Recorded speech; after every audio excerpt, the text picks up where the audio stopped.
filming a show with Barbara Walters at the time, 2020, and for the live broadcast, and I just whispered, I think they personally, my opinion, made a mistake. Right. Yeah. So, I mean, meaning like, because I mean, I know you've said things throughout the years, like, where are you today in 2023? Like, yeah, and I think, you know, I was sequestered. I didn't know a lot of the trial. I really didn't watch. I listened to the, you know, Ito when he said that. I was scared, like, oh, can I go to jail if I do something out of, you know, if I watch something? So I didn't watch. And you knew more than I did during parts of the trial. I found a little bit later, and then, you know, with the DNA evidence, all the stuff coming up, I was like, oh, this is like 1 in a billion. And at the time, I wrote a joke about DNA to me meant dude needs apartment, and for OJ was dude needs alibi. So it was no one knew DNA yet, and Barry Scheck was their attorney of the defense. He, I think, was the most important attorney because he painted the picture to the jury of tainting blood, all these things, and I just think that no one understood the what DNA was. So it was the first of its kind. The trial was first on TV, DNA. So that's why it's still there today. Every trial is related to this trial. So it's kind of the template of all trials. So you think there's no question that OJ is guilty? Yeah, my opinion is I think he's guilty. I think a lot of people, in hindsight now, are even going, oh, yeah, the OJ. But he's got his own fans. People that love OJ are going to love OJ. He's got a huge following on Twitter, and I'm blown away by that. I don't follow him, but everybody, if there's an OJ thing, they tag me. Well, yes. I mean, delete. You delete. Listen, well, when I first reached out to you to be on this, I said, is it going to be, because I even asked, I said, is it going to be okay to talk about OJ? Then I realized on your podcast, 1 Degree of Scandal, it's like you embrace it. You do talk about it. And it's a great podcast. So talk to me about your podcast. And like, do you ever get tired of that? Like if you look on your Wikipedia, I'm referring to your Wikipedia a lot today, it says, you know, most known for, and I'm paraphrasing, you know, being a juror in the 1995. No, witness. Oh, witness, yes. Sorry. Witness, yes. But that is Wikipedia. I'm not that dumb. Wikipedia probably they make a lot of mistakes. They do make a lot of mistakes. But no, it said, you know, witness and, you know, the OJ's, like, does that get tiring? I mean, it seems like you are in on the joke, like you said.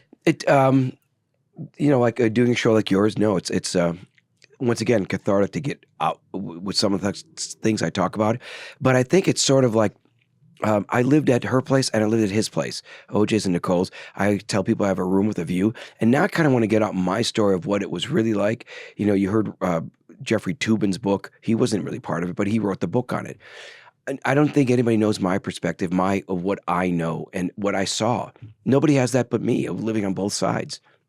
So I think it's really important. And I think that maybe one day is a real film because I saw and I kind of know with Nicole's friends, who they were, his friends. And, you know, I didn't hang out with them as far as I saw them when we were together, but I was in a different tax bracket. I couldn't afford all the kind of dinners they did or anything. I always say that OJ was, you know, his tax bracket was Danish and Kato was donuts. And so, but when you know, and like I said, my parents, they have both passed away, but I'll never forget my mom and dad when they ever had an argument or fought. I never not saw them within an hour kiss each other. So I would always say that to them when they had like a little argument or fight. I go, you guys got the greatest life ever. Are you serious that you have an argument? Why don't you just kiss? So little did I know that would, all the arguments were whatever. There's this, I didn't see how much, I didn't meet till 1993, end of 93. 94 is when I first met, because I was in Aspen when I met them in 93 for New Year's Eve. Nicole, not OJ. I didn't meet him till later. So I didn't know all the history of when their relationship was tumultuous. So I saw when they started redating, and it was kind of like, okay, when you want to redate again, there's a lot of love. There's a lot of got to get it back, got to get her back, got to get him back.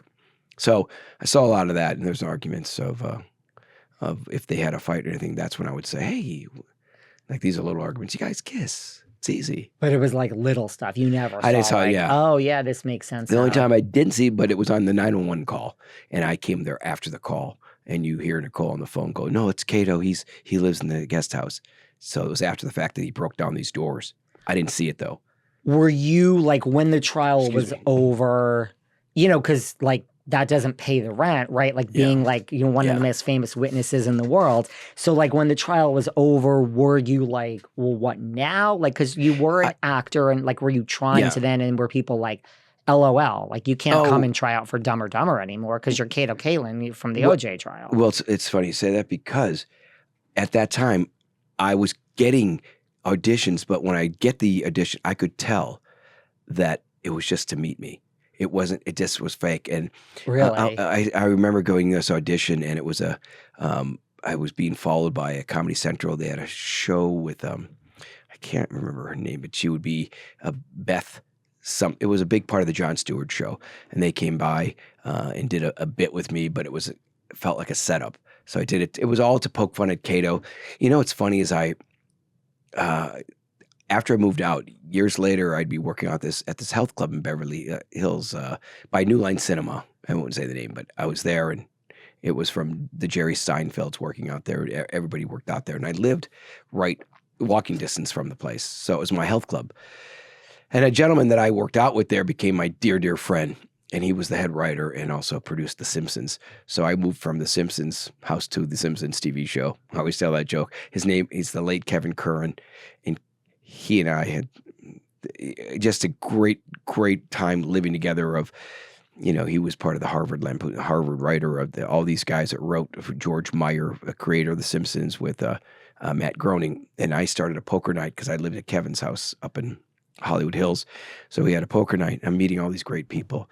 And then Kevin got married to Helen Fielding, who wrote Bridget Jones' Diary. So we have all these big poker night with these people, some of the best times ever.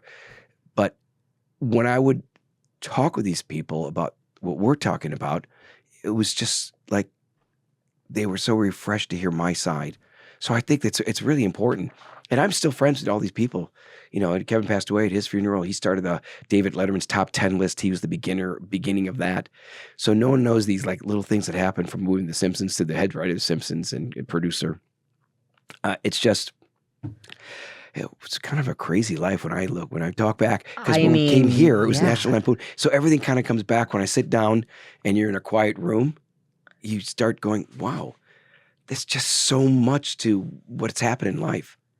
Yeah. And it never bothers you. Okay, everyone. I mean, look, I don't think there's any interview you will ever do in your life where someone does not want to at least ask some question about OJ, right? Yeah. And what I was telling you about, like with Kevin and all that, is like, I think it's probably because your show is called Behind the Velvet Rope.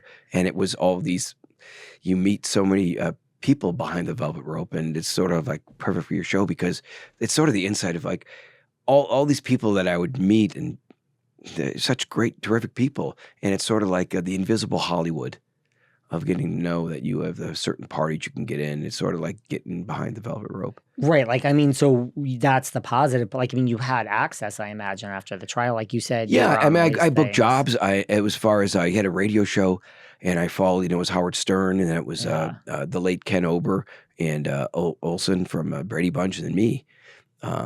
And it was just like these great times. And then a gentleman named Akima Natstapulo, who had a show called Eye for an Eye, and he was the judge on the show, and we were 1 hour blocks in LA, and we were syndicated around the world on every station, and I was did the interviews like this. So it was this new show. It's like the perfect fit. And still today, this guy's my dearest friend. So relationships in Hollywood, real